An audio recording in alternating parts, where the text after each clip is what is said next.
جی دیکھیے، یہ بہت بدقسمتی کی بات ہے کہ ہماری ریاست ہر شہری کو ایک دہشت گرد کے طور پر یا ملک دشمن کے طور پر فریم کرتی ہے. مجھے کبھی کبھی ایسا احساس ہوتا ہے کہ شاید ہمارے ملک کو دشمنوں کی بہت زیادہ ضرورت ہے. ان کو time to time enemy of the state کی ضرورت ہے، تو وہ کسی کو بھی ملک دشمن ڈکلیئر کرتے ہیں. ابھی بلوچستان کا معاملہ اتنا سمپل نہیں ہے کہ ہم کہیں کہ آپ لوگوں کو جیلوں میں ڈالے تو مسئلہ حل ہوگا، یا کوئی کہے کہ مثال کے طور پہ ڈاکٹر مارنگ کو جیل میں ڈالنے سے پاکستان کا اگر مسئلہ حل ہوتا ہے تو ڈال دو، 30 سال ڈال دو. مگر ہمیں لگتا ہے بلوچستان کا مسئلہ جیلوں میں ڈالنے سے حل نہیں ہوگی. بلوچستان کا مسئلہ سیاسی مسئلہ ہے. اس میں وائڈر عوام، خاص کر یوتھ کو نیگوسیشن میں انگیج کرنا.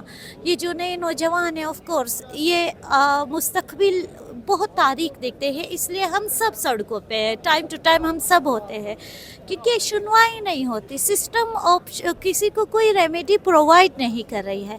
تو جب یہ سارے ریاست اگر سیریسلی سب کو انگیج کرے، بجائے ان کو ریپریس کرے، پولیٹیکلی ریپریس کرے، کیریکٹر اساسینیٹ کرے، ان کو اینیمی فریم کرے، تو مجھے لگتا ہے کہ بلوچستان کا مسئلہ غالباً حل نہیں ہوگا. اور سردار اختر مینگل کا جو دھرنا ہے، یہ ایک پوزیٹیو وہ ہے میرے خیال میں، کہ وہ آئے اس جو انارکی کا سچویشن ہے اس کا کو کنٹرول کرنے میں ان کا بہت پوزیٹیو کردار ہے.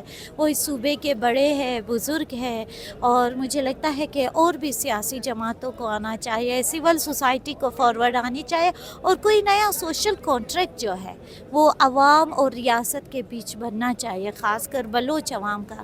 تو شاید بہت سارے مسئلے حل ہوں. یہ ایک بہت مضحکہ خیز بات ہے. جیسا کہ حکومت نے اناؤنس کیا کہ صوبائی جو یونیورسٹیاں ہیں وہ آن لائن ہوں گے، یونیورسٹیاں بند ہوں گے. جب انٹرنیٹ ہی نہیں ہے، آن لائن کلاسز کہاں سے ہوں گے؟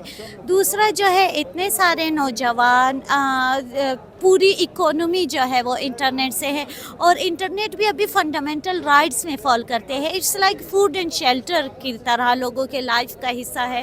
جہاں پاکستان اسٹارلنگ کے ساتھ ایگریمنٹس کرے، وہاں پر ہمیں ڈیٹا نہیں مل رہا.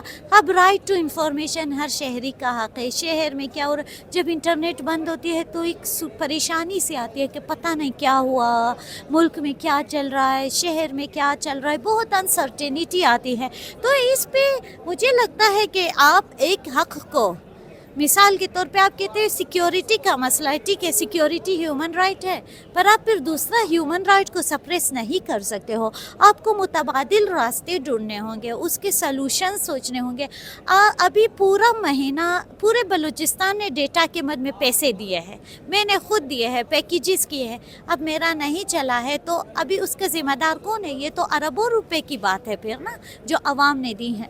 تو ہم اس پر چاہتے تھے کہ ایک آئینی درخواست بھی دیں، مگر کل سے کھل گیا ہے، تو شاید یہ ایسے رہے. اگر ایسا نہیں رہا تو وی ول گو ٹو اٹ، اور ہم عوامی سطح پر اس کے خلاف مزاحمت کریں گے.